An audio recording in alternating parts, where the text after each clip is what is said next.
All right. Welcome everybody to another episode of Hot Seat Automotive Podcast. Your buddy CJ here. We're talking about all things automotive industry, real talk about car guy stuff right here. This is the place to be.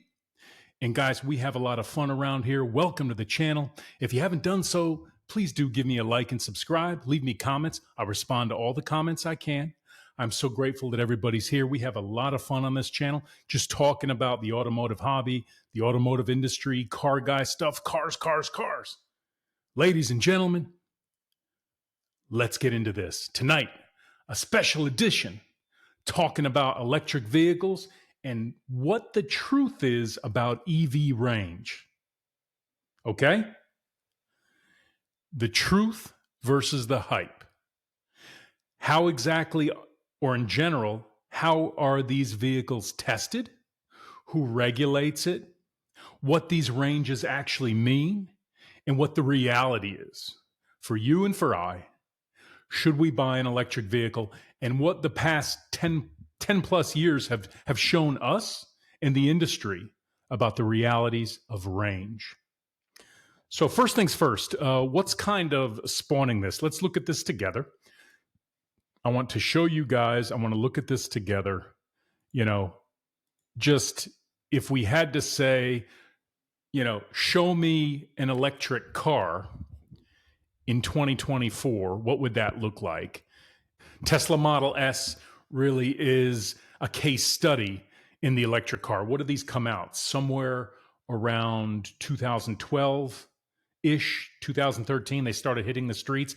I claim, your buddy CJ claims, if you were driving an electric car as your daily driver between, let's say, 2012 to 2018, 2017, I consider you an early adopter. You were right on the cutting edge. Whether you realize it or not, CJ said you're an innovator. You're an early adopter. No, in all seriousness, guys, for those that actually took that bold step to say, look, I'm going to go out and get one of these Teslas and I'm going to daily it. I'm going to drive it as much as I can. Range anxiety be damned. I want to do it. And that was your jam. And a lot of you did it. Incredible how these things took off, right? I remember when I first started seeing Teslas, it was a bit of a novelty. Wow, look at that guy driving a Tesla electric car. How weird is that? And then it was like wildfire, right? But I digress. The purpose of tonight's episode is to talk about the realities of range. So right now, Tesla's in the crosshairs again. Seems like old Elon always has something going on, right? We'll stay out of the controversy, but we will talk about the facts, just the facts. So right now, Tesla recently has rolled back range estimates on multiple vehicles. I won't enumerate all of them, but somewhere on the order of 30 to 50 miles. You can look it up. It's out there on their website. It's well documented in the media. Bottom line is that one way to look at this is that Tesla has been overstating their range estimates. I say that's one way to look at it because I want to break it down with some real talk here tonight and just kind of give you my perspective on it. I also want to hear from you. Do you own one of these cars? Do you own one of these cars? Leave me some comments. Let's talk about it. Do you have other experience with EVs and range that may prove or disprove kind of some of my points? I'd love to hear from you. But guys, Tesla's rolling back some of its initial, dare I say, more aggressive range estimates. And they're doing this in the context of revised guidance and requirements from the EPA. The U.S. Department of Environmental Protection Agency regulates the MPG for internal combustion engines that you see on your window sticker. That's all regulated by the federal government. They also regulate the range that is communicated by manufacturers like Tesla and Ford and Mercedes and Rivian on their window stickers. Now it's different. There's range, which, think about it. Do you agree with me? The first question I ask when I'm talking to somebody about an EV, or if I happen to, like I walked into a Tesla dealership the other day, and I've done it before across the country while I'm traveling, and I'll say, what's the range on this vehicle? I don't know about you. Tell me in the comments. That's my first question. And as a car guy, a lifelong car guy, when I would go to a Ford dealership years ago, and still to this day, or a Ferrari dealership or Porsche or BMW, my first question was not the range on a tank of gas or the MPG. That probably came later. I just looked at the damn window sticker. But for electric vehicles at this stage in the development, that's question number one. That's question number one for most of us. And I think that's a realistic expectation because this is an extremely innovative, disruptive, new technology and platform. Yeah, you can argue that there were EVs many years ago. They were kind of impractical, limited production. You can also argue that there have been golf carts for many years. Little humor this evening. But in all seriousness, it's been really since 2012-ish, my estimate, that we've really started seeing the rise of the electric vehicle and the prominence and significance and the saturation, if you will, to the extent that it has progressed out there in the population of vehicles on the road. So the EPA has revised its requirements. I want to let you know that these EPA requirements for reporting of range by manufacturers for new and used vehicles, it's codified in federal regulations. For those that are bored, we have way too much fun around here for this, and we don't have no time to go reading all those white papers. But if you love white papers, government regulations, there's a ton of them on this topic. There's a ton of them on internal combustion engine standards, on emissions, and of course on range estimates and testing for EVs. So first things first, guys, reality check. Reality knocking at the door with EV range.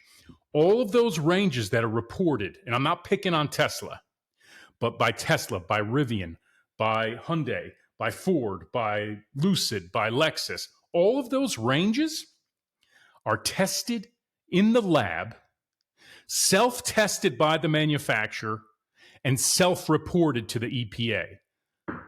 Let me say it again. The range estimates that you see when you buy your new Tesla or your new Rivian, and you may see that stamp of U.S. government, EPA, somewhere on that sticker, and it gives you a level of comfort. Yeah, no, roll that back. These are self-tested and self-reported. So it's not like there's independent audit and testing by the EPA on all of this. Estimates out there, depending on where you look, are that the EPA, the Fed, will actually only audit and verify and test somewhere around 15 to 20% of these. So what does that mean? What that means is there is the likelihood and possibility that you can have significant variation. Results may vary. Now, here's the other thing. Are you ready for this? You got to know this. If you were in the market for an EV and you're thinking about range, here's the other thing you got to understand. All of these range estimates that any of the manufacturers are reporting to you, Ford, Tesla, Rivian, I don't care who, Lucid, all of them, they're tested in the lab. They're tested in a laboratory. They are not tested on the road. It's not like they take the Rivian and they start in New York City and they start driving towards California, all right, until it runs out of battery and then they charge it. That's not the way any of this works. They test it in the lab on a dyno, on a dynometer, all right? You know what a dyno is, a chassis dyno? You've ever seen it? A lot of you have because you're car guys.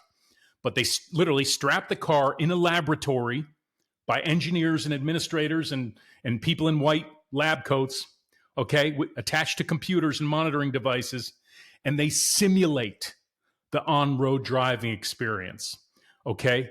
It's tested in a lab. It is not tested out here on the 405 in California or on I-95 on the East Coast or on I-4 in Florida. They don't test your Rivian on highways and roads for purposes of EPA reporting. It's lab-based. Here's the other thing your buddy CJ needs to tell you. All results are adjusted. There's math in those numbers. Those are not raw numbers, and maybe for some of you, you aren't surprised by this, but they factor in things and they adjust for things. For example, the potential impact of AC heating, ventilation, and AC in these cars. Cold temperature. Oh my gosh. The impact of cold temps on batteries and cells. Those of us who've been in this industry, been in aviation or cars for a long time, as I have, and studied these things, you know, I'm not the only one who knows this. You guys know. Some of you know it better than me. Leave comments. Cold weather adversely affects cells and batteries. You know, if you live out in Wisconsin, if you live in Toronto, you got something called a block heater. You know, cold weather bad for cars. You know, to heat the oil so that you don't have the sludge in your oil pan when you go to fire it up. Batteries, a similar idea. That chemical reaction finds it difficult to do its thing, to do its magic, to create the EMF, the electromotive force, to crank the engine. There's nothing new under the sun. You know, they rated batteries with cold crank amps.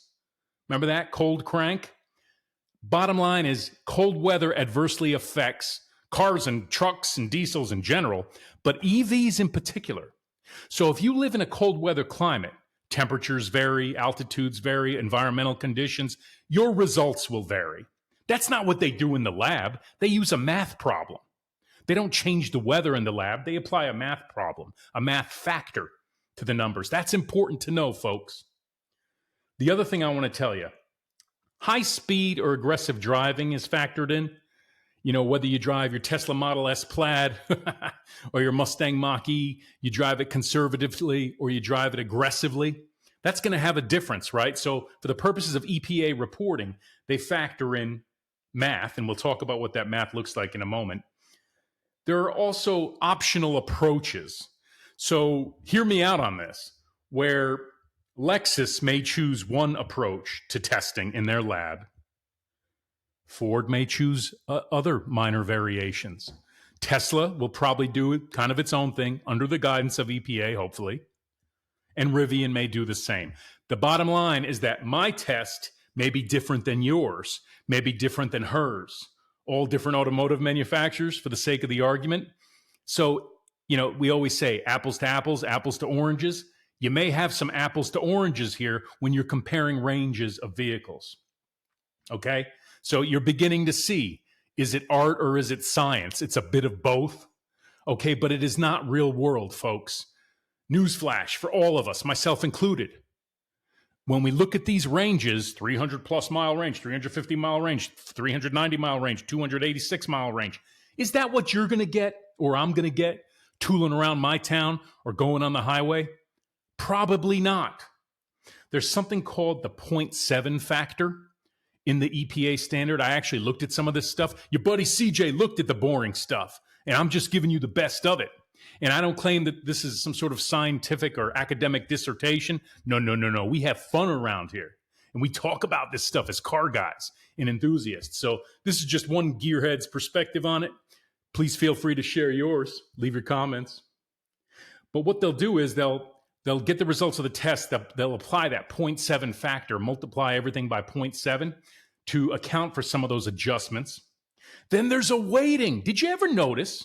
Like when we go by our, when we go by our Dodge Charger and we look at the window sticker, you know, it's got city and highway. Okay, that's what I get tooling around the city, and that's what I get tooling around or jet setting on the highway with my Dodge Charger, big old V8. Well, you get a combined rating with EV. And again, that's based on math. They take these simulations for the city results and the simulations for the highway results, and they apply a weighting. And that weighting is city 55% and highway 45%. Is this starting to sound like high school algebra? My head hurts. Does your head hurt? This is starting to sound like college math, college algebra 1. Gosh, I struggled with that. That's a whole other issue. But in all seriousness, folks, I want to reiterate, these EV ranges are lab-driven, laboratory tests on dynos. They are not real-world driving experience, and your results may vary. On top of that, they apply math and averaging and weighting and scoring, and there's variation and variables and tests and test approaches. Okay? So why wouldn't there be wild variation? When I go to Tesla or I go to Rivian or I go to Ford and pick up my Mach E and it gives me a range of X, and then I do my daily driving and I get X minus 10, what am I going to do? Go file a complaint? Call the president? Call Elon Musk? Call the board over at Ford Motor Company? It's a bit absurd in my view. Let me ask you this 10, 15 years ago, and I know what my answer is. When I went and bought a new car or a used car, internal combustion engine, I knew, for example, okay, 22 miles per gallon highway, 15 miles city. I would look at it, a bit. I'm not, I was never an MPG or fuel efficiency miser, or I was never obsessed with it, but it was always interesting, and it's still interesting to me when I do road trips. But I always knew as a realist that those numbers are ideal, right? Those are ideals. Those are based on factory testing, and your results may vary. Tesla, to their credit, has always said your actual driving results, your style, all of these are variables. They will affect your range considerably. There are driving modes. Now, the interesting thing about EV range, if you don't know this, I always found this fascinating. Those of us who came up, even whether you're an automotive enthusiast or not, but just in general, thinking about cars with internal combustion engines, classic thinking is I get better range on the highway when the engine, is operating at optimal efficiency. Okay, overdrive in the transmission. All things are tuned for cruising speed, just like an airplane dialed in for cruising altitude. Cruising at altitude. Same thing with your Chevrolet Suburban, cruising on the highway, going down 95 on the East Coast, or out on Route 4 in Florida, or in the 405 in Los Angeles, whatever. Having fun tonight, right? But guys, in all seriousness, when you're on the highway with your internal combustion engine, you're doing better than tooling around the city. Driving around Manhattan, New York City, stop and go, letting it idle at the traffic light. Yeah, your miles per gallon, your fuel consumption is up, your MPG is down. Welcome to Upside Down World. Did you know, if you didn't know, EVs are less efficient on the highway? They are more efficient in the city. The more you hit those brakes, regenerative braking, if your vehicle has that, the more you're on those brakes, the more energy you're putting back into the cells. You're extending your range. At highway speeds, let's say averaging 70 miles per hour in an EV, your range can be degraded significantly. So you will do better in an EV in the city than on the highway. It's bizarro world in some ways. That's some ways to look at it. Now, we've been talking a lot about the Teslas. I want to look at another one, guys. I want to look at another, what I consider to be a cool EV. I don't know that I'd ever own one. I'm not nuts about these in terms of styling, but I do respect and acknowledge the innovation of the Rivian. Rivian is a cool vehicle, and we're going to give them some kudos in a minute when I get to a recent Consumer Reports study. Something else. Let's talk about the elephant in the room. Real talk tonight. Hot Seat Automotive Podcast. We got real car guy talk. And let's get real. What do we know about batteries, car guys? Batteries and cells from years ago, working on trucks, motorcycles, cars, lawnmowers with electric start. Batteries degrade over time. Batteries are comprised of chemicals and rely on a chemical reaction. I'm no chemist. I'm no engineer. Your buddy CJ is just a car guy like you. Okay? But we know that these cells, going back decades, they degrade over time. Now, of course, the innovation and technology that's gone into these modern day cells, be it a Rivian or a Tesla or any of the above, and all these third-party manufacturers that are making them, and the minerals they're using and the processes, absolutely incredible. They're engineering far beyond, the battery that was in our 1968 Camaro, okay? 12 volt. Another world. Having said that, What do we know? They degrade over time.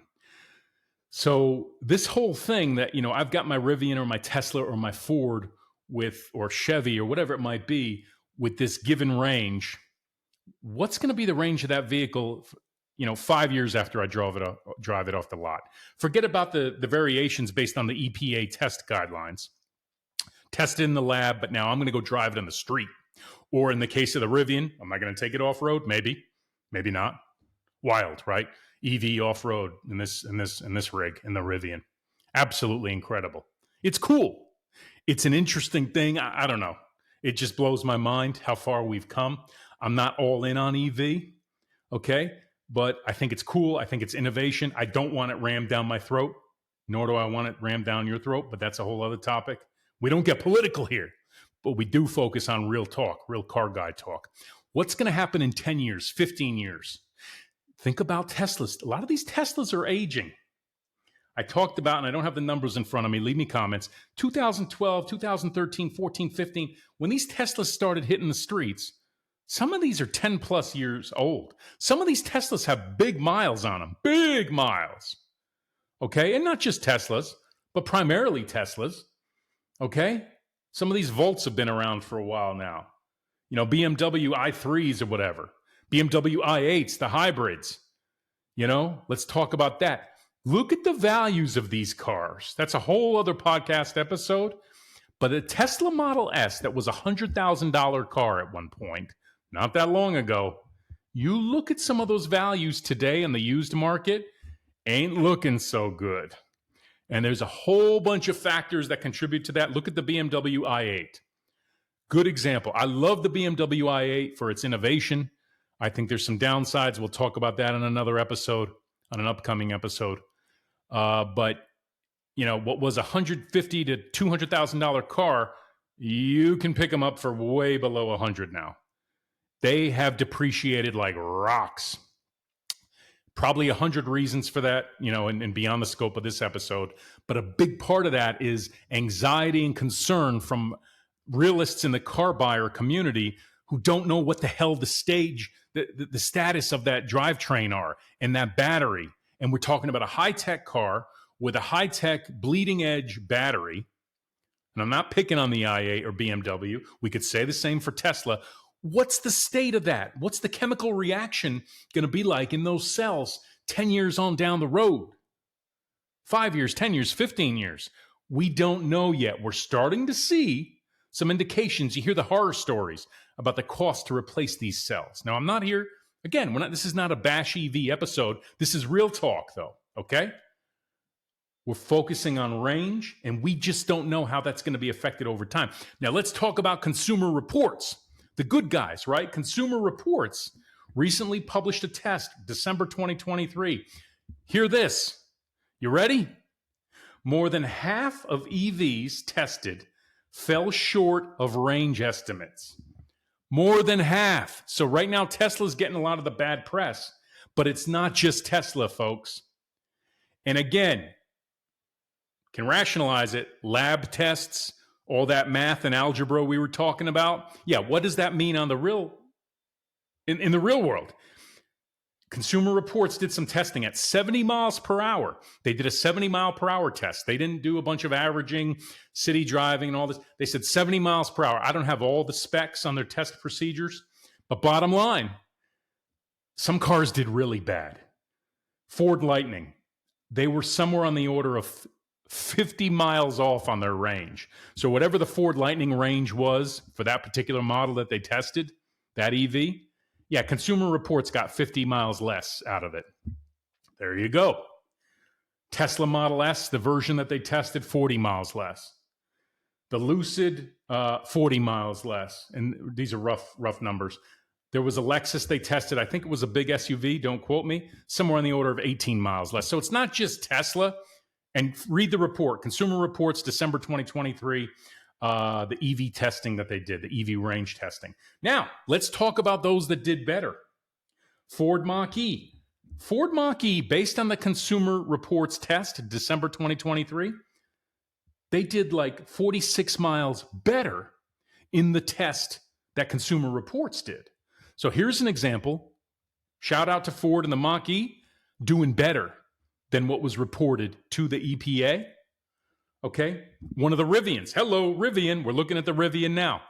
Rivian, based on Consumer Reports test, December 2023, they get about 20 more miles of range out of the vehicle they tested than what was reported to the EPA.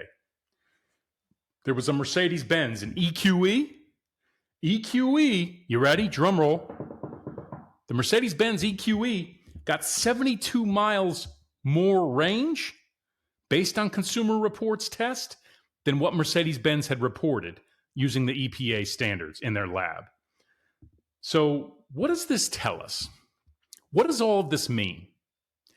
You know, a couple things. The realities of EV range. Guys, some of this, and your buddy CJ, what do I think? To be expected. New disruptive technology. And in my opinion, industry out-innovated, you know, whether it's Tesla or Rivian or Ford or any of these manufacturers, Toyota, who brought hybrids or EVs to the market, they were innovating ahead of regulation. Let's be blunt. And this is classic. You see this across industry. The rise of the EVs has probably gotten ahead of necessary federal regulation, whether it's from a self-driving vehicle standpoint, okay, cybersecurity for these vehicles. In this case, we're talking about range estimates and testing and standards. So part of this is I claim it's the natural progression of federal regulations doing what's right to protect the consumer, if you believe in it, okay? Doing what's right for us so that there's transparency and honesty and reasonable accuracy. So we're only going to get so much out of the federal government, though, folks. You're talking about an innovation, a disruption, something that upsets the apple cart, a full EV with all that high tech. You kind of have to go into it eyes wide open. On Hot Seat Automotive Podcast, your buddy CJ and all of our listeners, we go into these things eyes wide open. I want you to be eyes wide open. And I think by being aware of these things, when we step on the Tesla lot, we go check out the Rivian, we go talk to the dealership about the Ford Mach-E, we're looking at that Mercedes-Benz EQE or the Lexus SUV in EV, whatever it is, we should go into that with an expectation that what's reported to us as the range estimate is a laboratory and math result. That is not an indication necessarily of what you're going to see in any town USA based on your commute, your environmental conditions, okay? The age of the vehicle, how you're going to use it, temperature, okay?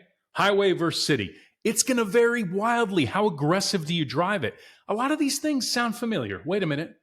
They harken back to history when we looked at internal combustion engine vehicles. Those estimates were just that. They were EPA estimates. So I don't villainize. Listen, there's a whole bunch of heat out there in the news media and on blogs and stuff around business practices in the EV realm. We're not getting into that in tonight's podcast. Okay? You know, if anyone is defrauding customers and intentionally twisting the truth or misreporting, then they should be held accountable. Your buddy CJ will be the first to say it. Transparency, ethics, doing what's right is job number one. Okay, whether it's Tesla or Rivian or, you know, Lucid, any of the above, Ford, Mercedes-Benz, you got to do right by the consumer and you got to follow the federal standards. If you're cooking the books from a range standpoint, we got a problem. And I have no sympathy for you. You should do what's right. Now, having said that, if organizations are operating within the realm of the federal regulation and standards, but there's variation, I got no problem with it. And if they are doing their best to clean it up and to make it more accurate, then I also think that's a fantastic and good thing. It's an evolution. But those are some of the things I think about this, guys. I'd love to hear what you think. Leave your comments. You know I love you guys. You know I'll respond to all those comments I can. Hot Seat Automotive Media Podcast. We have fun around here. We're car guys talking about car guy stuff, real talk. Tonight we talked about EV range and the realities and some of the, dare I say, potentially some of the misconceptions around what it is versus what it isn't. I'd love to hear what you think. Leave me comments. Give me a like and subscribe. And guys, have a great night. I'll see you on the next one. Peace.